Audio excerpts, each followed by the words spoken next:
was no good. To be sure, the foxes in the woods or turtles in the water, and she was not going to raise a family where there might be foxes or turtles, so they flew on. When they got to Boston, they felt too tired to fly any further. There was a nice pond in the Boston Public Garden with a little island on it, the very place to spend the night, quacked Mr. Mallard, so they flapped down.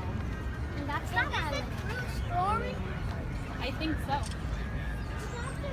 The next morning, they fished for their breakfast in the mud at the bottom of the pond, and they didn't find much. I'm gonna try to fire sail it. Just as they were getting ready to start their way, an enormous bird came by. It was pushing a boat full of people. There was a man sitting in the back. "Good morning," quacked Mr. Mallard, being polite.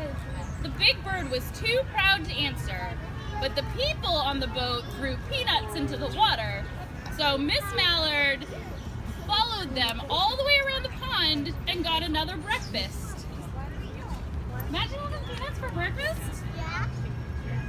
"I like this place," said Miss Mallard, as they climbed out onto the bank and waddled along. "Why don't we build a nest and raise our ducklings right in the pond? There are no foxes, no turtles, and they feed us peanuts. What could be better?" "Good," said Mr. Mallard, delighted that Mrs. Mallard had found a place that suited her. "Look out," squawked Mrs. Mallard.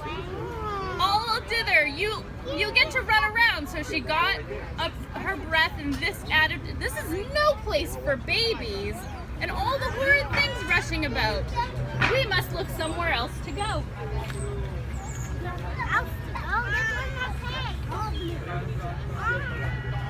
All right, just make sure we people can come through.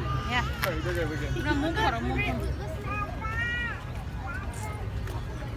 So they flew over Beacon Hill and around the State House, but there was no place there either. Who saw the State House today? Nice. They looked in Louisburg Square, but there was no water to swim in. They flew over the Charles River. "This is better," quacked Mr. Mallard.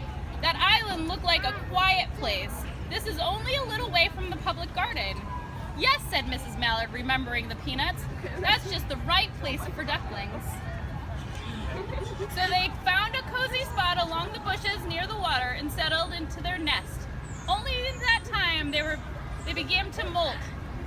All their wing feathers started to drop out, and they would not be able to fly again until new ones grew in. But of course they could swim. One day, they swam over to the park on the riverbank, where they met a policeman named Michael. Michael fed them peanuts, and after that, the Mallards came and called Michael every day. Mrs. Mallard laid 8 eggs in the nest. She couldn't visit Michael anymore because she had to sit on her eggs to keep them warm. The only time she moved was to make herself some lunch. One day, the ducklings hatched. First came Jack, then Cack, then Lack, then Mac, then Knack, Ack, Pack, and Quack. Mr. and Mrs. Mallard were bursting with pride. It was a great responsibility to take care of so many. One day, Mr. Mallard decided he'd like to take a trip to